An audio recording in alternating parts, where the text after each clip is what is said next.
Hey, English learners. Welcome back to the English Leap podcast, your cozy little place to learn easy English through real, everyday conversations. And I'm John, and today we're talking about something very small but somehow very powerful. And also a little scary. Yes, tiny conversations, big fear, very unfair. Very unfair. Because today we're talking about small talk. Ah yes, those little conversations you have with a neighbor, a colleague, someone in a lift, someone in a shop, or that one person standing next to you in total silence. The dangerous silence. Yes, the silence where suddenly your brain forgets every word you have ever learned. Exactly. You know English. You really do. But in that moment your mind says, sorry, closed today. Yes, closed today is very real. And the funny thing is, small talk looks so easy when other people do it. It really does. You see two people talking about the weather, a dog, a coffee, the traffic, and it looks so natural. But when it is your turn, suddenly saying, nice day today, feels like a public performance.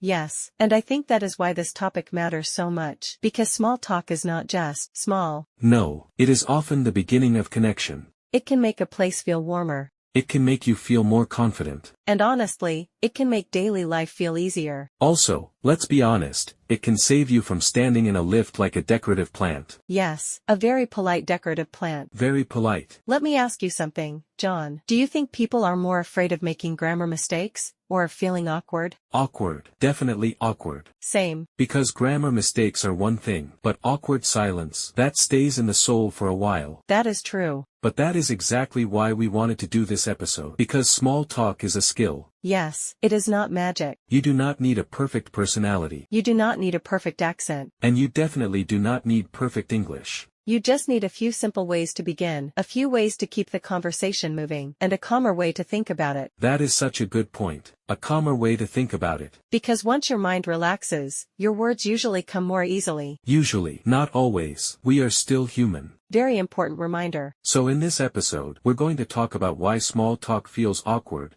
how to start it, how to keep it going, what to do when things get weird, and how to end a conversation politely. And we'll keep it simple, natural, and very real. And before we go deeper, don't forget to subscribe, like, and share this episode with someone who might need it too. And this is a B1 level episode, so relax. You do not need to understand every single word. Just listen, enjoy the conversation, and let your English grow naturally. And later in the episode, we'll have our word tour too, where we go back through some powerful words, idioms, and phrasal verbs from today's discussion in a simple, clear way. So stay with us for that. And before we begin, one quick question for everyone listening. When was the last time you wanted to say something simple? But your brain suddenly gave you nothing? Yes, that moment. If you know that feeling, this episode is for you. 1. Why small talk feels so awkward at first. So maybe this is the first real question. Why does something so small create so much pressure? Yes, because the strange thing is, small talk is usually simple, but the feeling around it is not. I think part of the problem is that it happens in real time. There is no pause, no time to prepare. It is just you, another person, and that little moment. Exactly. And when a moment is simple, people often think they should be naturally good at it. Yes. And then if they feel awkward, they judge themselves very quickly. So now it is not just a conversation. It is pressure, self-consciousness, and silence all together. And silence can feel much bigger than it really is. Especially in English. Because then you are not only thinking, what should I say? You are also thinking, can I say it correctly? Will I sound strange? What if I freeze? Yes. And once all those thoughts arrive at the same time, the moment starts feeling much heavier than it should. Which is why I think many people struggle with small talk for the wrong reason. What do you mean? I mean they think the problem is, I'm bad at conversation. When actually, very often, the problem is just tension. Too much tension for a very small moment. Yes, that feels true.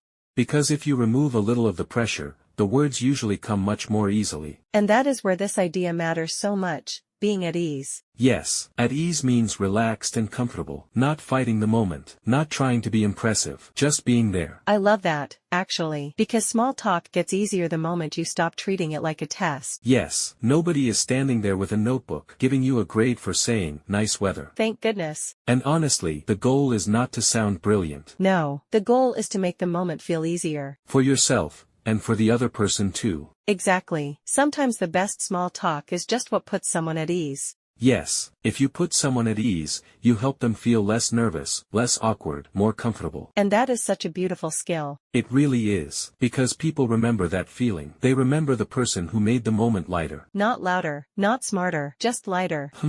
That is lovely. Write that down. That was one of your good lines. One of them, that hurts. I said one of them, be grateful. Fair enough. But really, I think that is the heart of this point. Small talk feels awkward when we make it too big in our head. Yes, when really, it often begins with something very small, a smile, a comment, one simple sentence. And once you see that more clearly, the next question becomes easier. 2. The easiest ways to start a conversation.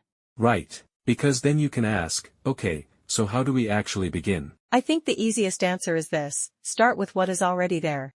The weather, the place, the situation, the long line, the hot day, the dog with better hair than all of us. Yes, that dog always exists. And I like this because it takes the pressure off. You do not need to invent a genius opening line. You just notice something simple. And also, the way you say it matters. People feel more open when you seem approachable. Yes, approachable means easy to talk to, friendly, not cold, not closed off. It can be your smile, your tone, your eye contact, even your first sentence can feel approachable. Right, there is a big difference between, "It is busy here today, isn't it?" and sounding like an angry weather report. Very true. And once the moment feels light enough, you can strike up a conversation. Yes, if you strike up a conversation, you start talking in a friendly, natural way. Not in a big, complicated way. No, please do not walk up to someone at the supermarket and say, "I feel destiny has brought us to the bread section." Please don't. That would be memorable, but not helpful. So a simple opener can be enough. "It's really hot today. This line is so long. That cake looks amazing. Your dog is beautiful." Yes, and the magic is not in being perfect. The magic is in sounding human. I love that. Because people are not waiting for perfection. They are waiting for warmth. Or at least normality. Honestly, yes. Small talk works best when it feels ordinary. So if someone listening is thinking, "But my English is simple," that is okay. Simple is often better. Much better. Because the point is not to impress. It is to connect. 3. How to keep small talk going naturally. Okay, so let's say the conversation has started. Right, nobody ran away. Good sign. Excellent sign. Then the next question is, how do you keep it alive without making it weird?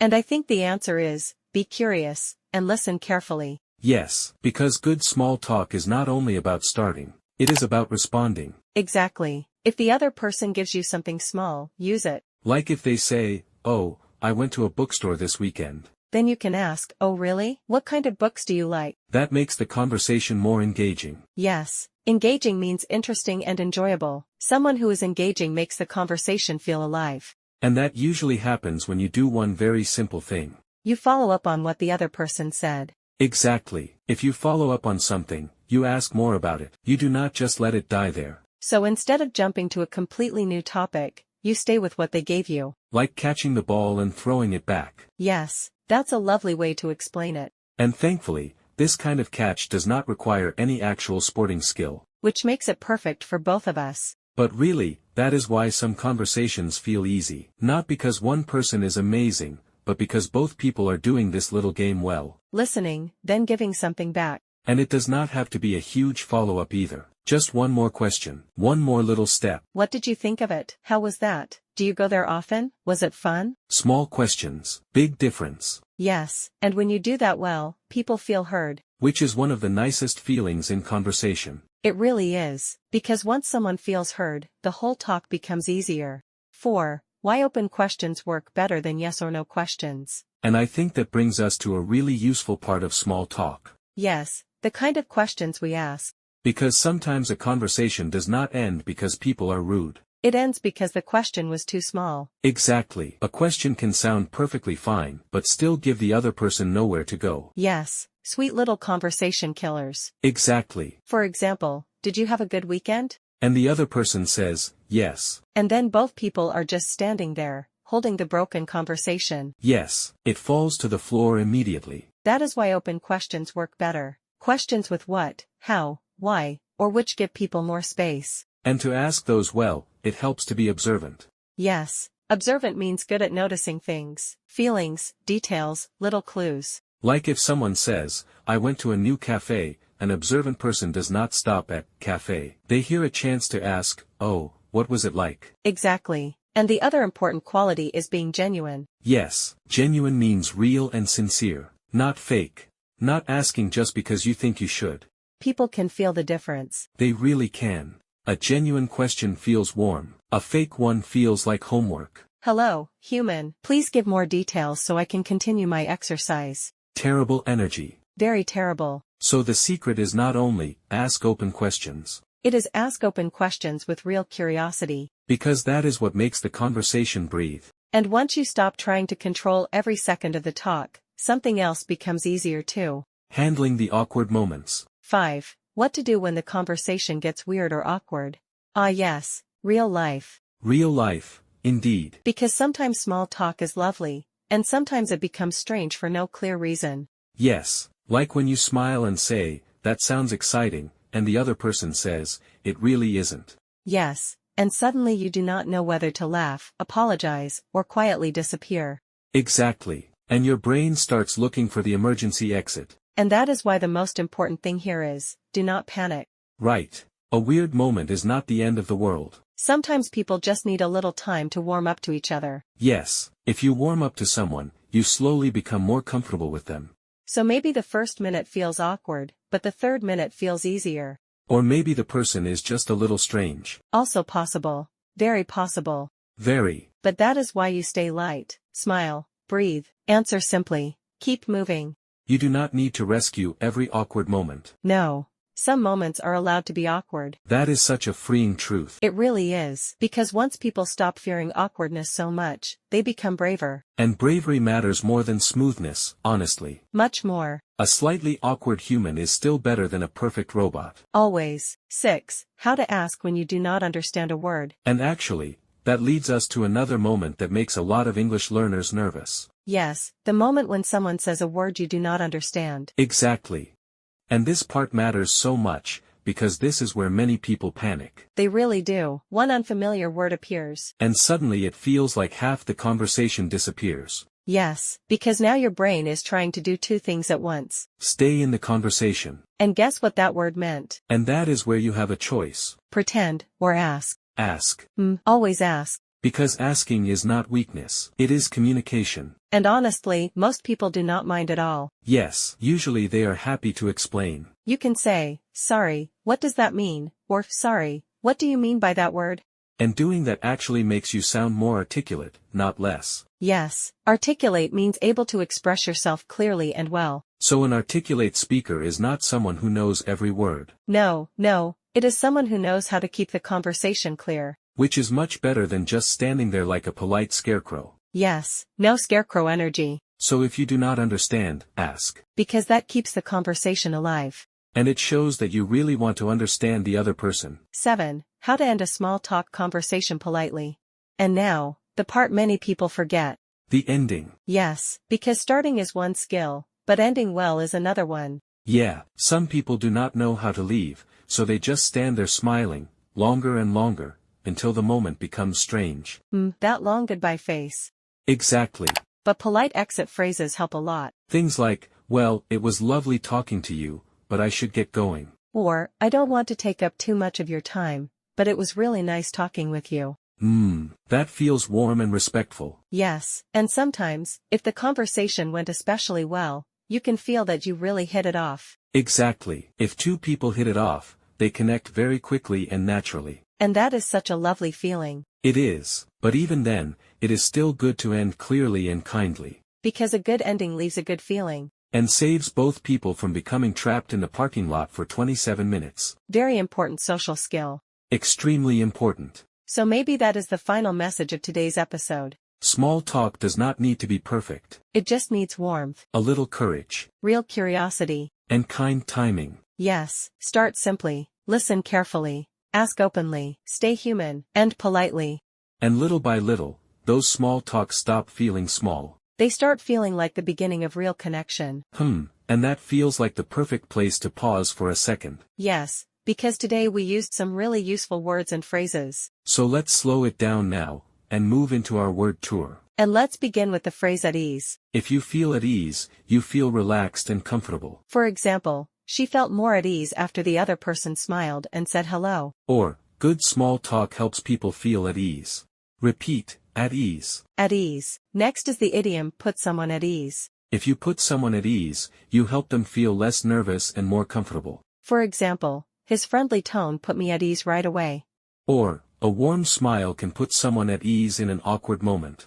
Repeat, put someone at ease. Put someone at ease. Next is approachable. Approachable means easy to talk to, friendly and open. For example, she looked approachable, so I felt comfortable saying hello. Or, a calm smile makes you seem more approachable. Repeat, approachable. Approachable. Next is the idiom strike up a conversation. If you strike up a conversation, you start talking to someone in a friendly, natural way. For example, he struck up a conversation with the man standing next to him in line. Or, it's easier to strike up a conversation when you talk about something around you. Repeat, strike up a conversation. Strike up a conversation.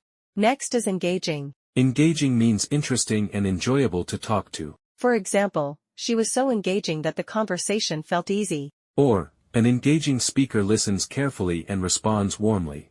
Repeat, engaging. Engaging. Next is the phrasal verb follow up on. If you follow up on something, you ask more about it after the other person mentions it. For example, he said he visited Italy, so I followed up on that and asked which city he liked most. Or, good small talk grows when you follow up on what the other person says. Repeat, follow up on. Follow up on. Next is observant. Observant means good at noticing small details. For example, she was observant enough to notice that her colleague looked tired. Or, observant people often ask better questions. Repeat, observant. Observant. Next is genuine. Genuine means real, honest, and sincere. For example, his interest in the conversation felt genuine. Or, people respond well to genuine curiosity. Repeat, genuine. Genuine. Next is the phrasal verb warm up to. If you warm up to someone, you slowly become more comfortable with them. For example, she was shy at first, but she warmed up to me after a few minutes. Or, some conversations need a little time before people warm up to each other. Repeat, warm up to. Warm up to. Next is articulate. Articulate means able to express yourself clearly and well. For example, he was articulate and easy to understand. Or, you do not need perfect English to sound articulate. You just need clear, simple words. Repeat, articulate. Articulate. And our last one is the idiom hit it off. If two people hit it off, they connect quickly and easily. For example, we hit it off right away and talked for 20 minutes. Or, sometimes one small conversation is enough to help two people hit it off. Repeat, hit it off. Hit it off. Ah, those were some really useful words and phrases. They really were. And I think they all show something important about small talk. Yes, small talk is not really about being perfect. It is about being warm. Being curious. Being present. And being brave enough to begin. Because a simple conversation can do more than people think. It can make someone feel comfortable. It can make a moment feel lighter. And sometimes, it can become the beginning of real connection. So if small talk has always felt awkward for you, that is okay. Yes, you do not need to be amazing at it right away. Just start small. Stay friendly. Keep listening. And let yourself grow more natural with time. And if this episode helped you, don't forget to subscribe, like, and share it with someone who might enjoy it too. Take care of your English. And take care of your heart. This is Emma. And this is John.